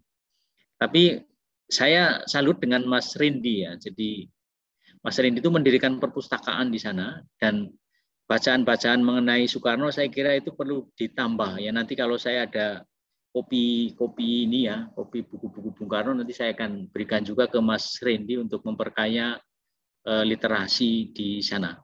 Saya kira itu dari saya. Terima kasih. Ya. Prof Purnawan atas tanggapannya. Bapak Ibu ada lagi yang mau bertanya? Mungkin Bu Yuke mungkin akan berikan tanggapan ya terkait dengan seni misalnya, karena mungkin ada pandangan yang macam-macam juga dari masyarakat. Mitos dan seni. Ya, sebenarnya hal yang serupa ya saya alami waktu saya masih riset. Itu nggak jauh-jauh di Bogor ya, kota besar dan orangnya juga sangat terdidik ya, yang menjadi pimpinan Istana Batu Tulis. Beliau, saya membujuk, boleh nggak lihat ruangannya Bung Karno? Oh boleh, tapi tolong bawa sajen ya. Ya oke, saya pikir sajen ala saya aja gitu ya, oleh-oleh gitu deh. Saya bilang, oke, saya akan bawa. Akhirnya karena saya tahu Bung Karno suka Padma, saya beli bunga Padma di Bogor yang sama sumbernya dengan istana. Terus saya disuruh nunggu. Saya masuk dulu ya untuk bertanya apakah Bung Karno berkenan dikunjungi kamarnya. Terus akhirnya mereka keluar, saya diajak masuk, terus disumpah, disumpah dulu. Tidak boleh menceritakan apa yang ada di dalamnya dan bla bla bla bla bla gitu segala macam. Ya saya ikut masuk. Ya suasananya begitulah, nanti saya salah lagi cerita. Artinya beliau sebagai seorang yang memimpin istana itu memiliki keyakinan bahwa dia harus melakukan ritual kepada Bung Karno. Artinya dianggap Bung Karno ada, hadir. Artinya ritual itu bisa apapun yang dilakukan. Tapi komunikasi tanda-tanda yang diberikan itu dia mengerti gitu. Dan melebar lagi, mungkin ini ya nanti saya salah lagi kalau cerita. Apa memang masih ada? Saya tanya gitu kan. Ya kalau pintu-pintu ini bisa berterbuka gitu, anginnya berhembus dan tiba-tiba pintunya bisa terbuka, saya harus telepon ke seseorang bahwa beliau hadir. Believe it or not. Artinya itu mitos yang dibangun dan Bung Karno itu memang selalu hadir di antara kita. Artinya saya lebih ke situ bahwa saya harus memberikan penghormatan ritual itu ya sudahlah saya ikutin toh tidak menyalahi amat lah gitu. Hanya sekedar oleh-oleh ya, bukan sajian yang dikutuk-kutuk gitu. Jadi Mas Randy bahwa kekayaan Indonesia yang masih mempercaya itu menyegarkan buat kita. Karena dia selalu ada di tempat kita dan selalu menemani. Saya pikir lebih ke situ ya, bahwa nanti suatu ketika dia akan percaya bahwa ini akan berjalannya waktu akan terjadi.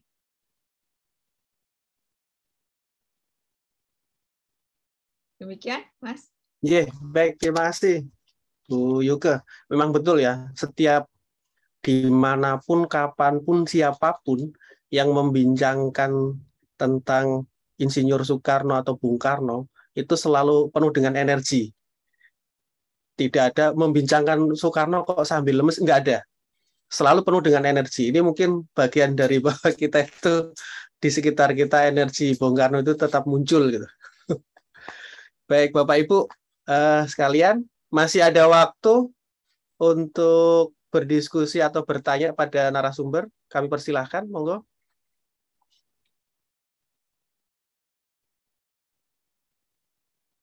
Atau sharing juga boleh. Barangkali tadi ada beberapa hal yang belum disampaikan. Monggo Bapak Ibu sharing pengalaman terkait dengan pembacaan segala hal berkaitan dengan Bung Karno. Monggo silahkan. Ya, Mas Susanto ya. Saya senangnya manggil Mas biar awet muda.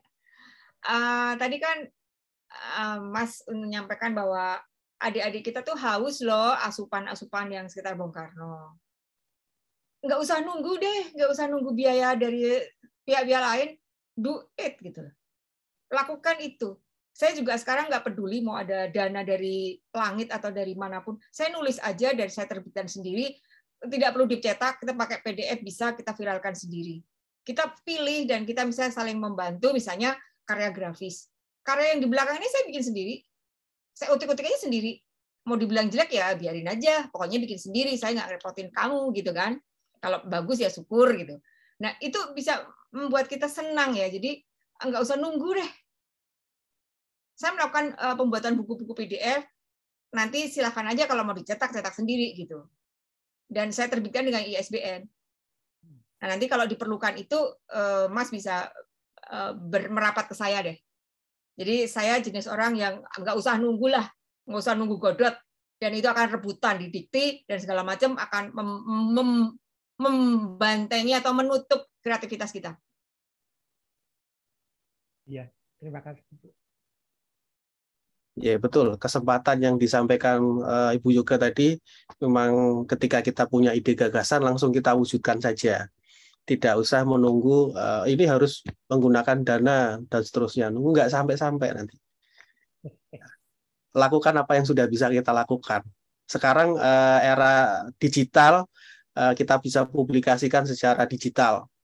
kita sebarluaskan. Anak-anak suka, tadi saya tertarik juga dengan yang disampaikan Mas Baihaki ya. Anak-anak sekarang sukanya apa? Nah, kita harus masuk menyelami jiwa zaman sekarang itu kayak gimana.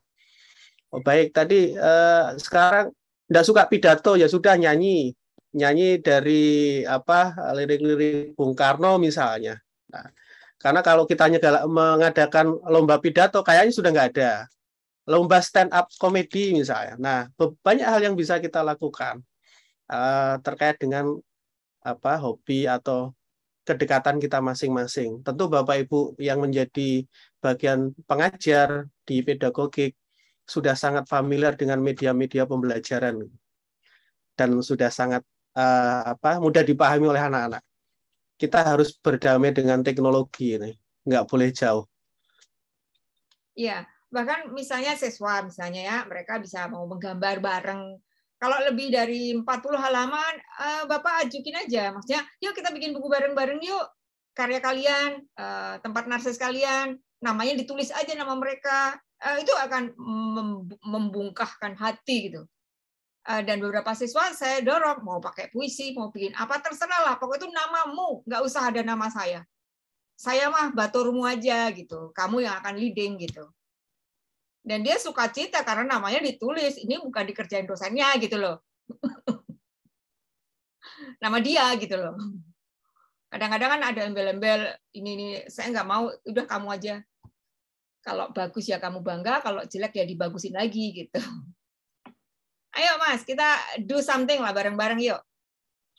Ada Prof yang mau membimbing, Mas Ihsan yang akan menyayang-nyayangkan kita, menggabung-gabungkan kita, dan Mas Marfi yang tepuk tangannya sedia ya. Ini malah saya mengusulkan ini, Bu Yuke, teman-teman di sini kalau bisa kita menulis tentang Bung Karno. Jadi misalnya PPT saya nanti saya akan kembangkan menjadi tulisan.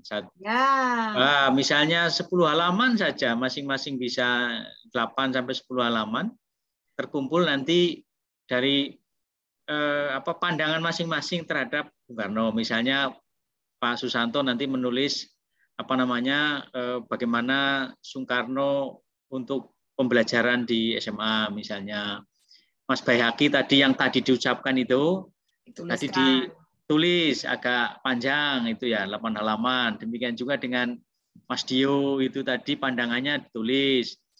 Yang menarik tadi yang disampaikan Mas Rendi misalnya bagaimana orang-orang di Pulau Buru itu memposisikan Bung Karno yang unik semacam itu menurut perspektif mereka. Ini kalau akan terkumpul 15 tulisan saja satu buku. Mungkin saya usul, kalau saya lebih senang nulis tuh maksimal 3 buku karena yang akan hilang itu nama yang lain, yang muncul editor saya nggak mau. Jadi kalau 3 nama, itu namanya semua muncul kalau di review. Ditulis itu semua nama muncul. Jadi kita bikin masing-masing 3-3 aja, satu grup, perkara serinya sama nggak apa-apa. Nanti kalau kurang banyak, kita kasih ilustrasi, jadi ya UNESCO-nya dapet lah. Ya. Bagus, nanti ya monggo Mas Ihsan nanti di Ayo Mas, soalnya ini kalau yang gini-gini aku seneng deh kalau anak Jawa Timuran tuh lugas gitu loh, to the point, aku maunya gini ya, cetho gitu loh. Oke, baik. Jadi nanti di MSI Jawa Timur ya bekerja sama berkolaborasi dengan MSI Jawa Timur ya ora apa-apa kalau saya sih rela aja. Ayo Mas Marfi. Nah, ini. Baik, San. Iya, monggo Pak. Itu ada Mas Dio itu. Mas Dio itu malah nulis bukunya itu bareng dengan Peter Carey oleh Gramedia itu kemarin itu saya lihat. Ya. Iya. Mas Dio Yulan itu. Masih ya.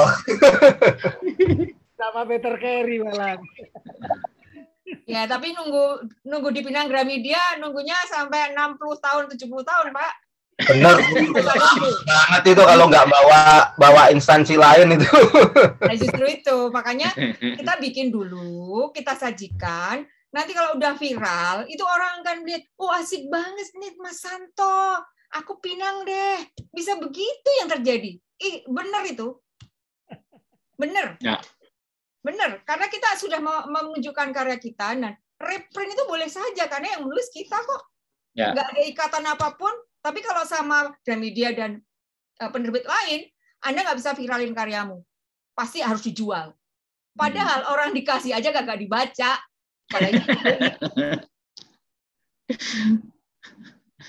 Oke, ini saya kira ide yang bagus ya, nanti teman-teman yang menulis gitu ya. Ya masing-masing menulis lah, berusaha menulis terkait dengan Soekarno dari perspektif kita masing-masing gitu ya.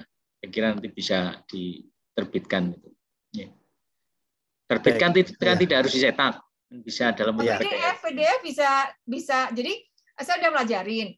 PDF itu bisa dijual juga per PDF. Ya. Nah, nanti dijualnya harus di Shopee. Shopee itu menjual saya 10.000, 15.000, nggak masalah kan, murah nggak apa-apa. Tapi kan mungkin akan banyak yang mau ambil ya. Ya.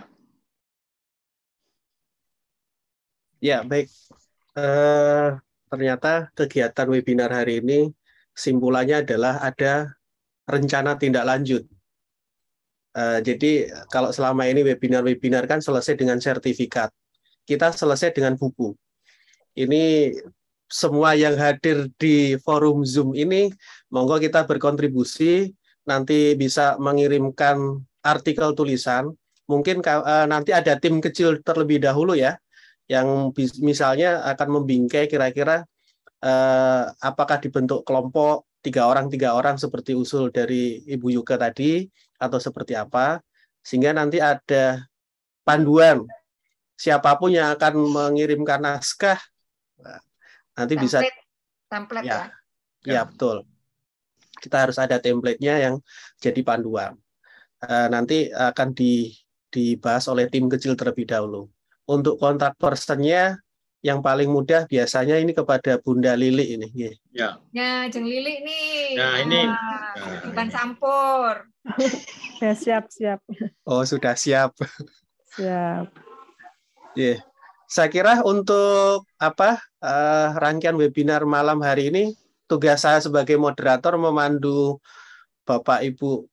Bapak-bapak dan Ibu yang menjadi narasumber kali ini yang luar biasa. Kita berikan aplaus terlebih dahulu untuk beliau-beliaunya. Nanti kita akan membincangkan lagi tentang Bung Karno pada sesi yang berikutnya, termasuk bagaimana kita persiapan untuk menyusun naskah publikasi berupa buku. Ya, apapun yang bisa di Bapak Ibu pendapatkan nanti bisa dituangkan dalam bentuk tulisan. Dari saya santen gula klopo menawi cekap semanten atur kawula tuku kupat nang Wonokromo menawi lepat nyuwun ngapura. Terima kasih. Wassalamualaikum warahmatullahi wabarakatuh. Saya kembalikan lagi kepada Pak Marfi. Monggo, Pak. Terima kasih. Waduh, benar-benar dipaskan pukul 21.00. Padahal masih ada waktu injury. Saya berharap 1 jam lagi karena seru, sangat-sangat seru. Karena ketika kita berbicara tentang Soekarno, maka tidak akan ada habisnya. Tidak hanya di Indonesia, tapi dunia mengakui. Catatan kami, setidaknya ada 7 monumen yang dipersembahkan untuk Soekarno di luar negeri. Mulai dari Rusia, Aljazair, Maroko, Pakistan, Meksiko, kemudian Mesir, dan beberapa negara lainnya. Ini menunjukkan betapa luar biasanya beliau. Dan kita malam ini telah bertukar pikiran, kita telah menyimak bersama-sama tentang beliau. Dan kita seakan-akan menyatu dengan pemikiran-pemikiran Soekarno malam ini. Luar biasa. Baik Bapak Ibu yang berbahagia, tibalah kita di penghujung acara. Sebelum diakhiri, kepada Ibu Lili atau Prof. Purnawan, mungkin ada hal yang ingin disampaikan? Pada kesempatan kali ini saya mengucapkan terima kasih pada Bu Yuke yang telah hadir. Beliau ini termasuk yang ngurusi MSI Pusat sejak lama ini Bu Yuke, sehingga tentu saja beliau kalau diundang pasti akan bersedia asal pas beliau waktu luang itu ya. Dan alhamdulillah malam hari ini bersama dengan kita, saya mengucapkan terima kasih gitu ya atas diskusinya dan bahan diskusinya tadi yang sudah kita share untuk para peserta. Dan saya juga mengucapkan terima kasih kepada rekan-rekan MSI Jawa Timur yang tadi memberikan tanggapan, juga yang hadir pada diskusi pada malam hari ini. Insya Allah pada diskusi berikutnya, kalau tidak salah tanggal 27, itu kita akan berdiskusi mengenai sejarah lokal gitu ya. Dan kami mohon juga teman-teman untuk hadir pada diskusi mendatang. Dan nanti tiap bulan terus kita akan berdiskusi sampai kapanpun, karena sejarah itu tidak akan pernah habis. Gitu ya. Saya kira itu dari saya. Terima kasih. Assalamualaikum warahmatullahi wabarakatuh. Waalaikumsalam warahmatullahi wabarakatuh. Baik, mungkin dari Ibu Lili. Dari saya cukup. Terima kasih Bu Yuke atas waktunya, atas kerjasamanya untuk memberikan materi pada MSI, memberikan masukan dalam rangka penulisan buku, mungkin secara online, digital, atau dalam bentuk singkat ya, esai gitu, dalam bentuk singkat. Terima kasih, itu masukan yang berharga pada kami. Terima kasih Marfi, terima kasih Pak Iksan atas kerjasamanya. Saya kembalikan lagi kepada panjenengan. Terima kasih. Terima kasih. Baik, Bapak Ibu yang berbahagia, adalah kita di penghujung acara. Patriot adalah seseorang yang mencintai, mendukung, dan membela negaranya dengan pengabdian. Bung Karno sangat tepat untuk disebut sebagai patriot sejati. Baik, kami selaku pembawa acara, mohon maaf jika ada salah kata, salah ucap, salah tindak selama membawa acara ini. Sekali lagi mohon maaf, dan kami akhiri. Wabillahi taufiq wal hidayah. Wassalamualaikum warahmatullahi wabarakatuh. Selamat malam. Waalaikumsalam warahmatullahi wabarakatuh. Terima kasih Bu Yuke. Salam. Teman-teman. Iya, Waalaikumsalam warahmatullahi wabarakatuh. Prof. Purnawan, Bu Yuke, Aisan semua. Sehat-sehat, salam. Ya, dan semangat selalu. Amin. Mohon izin undur diri, teman-teman.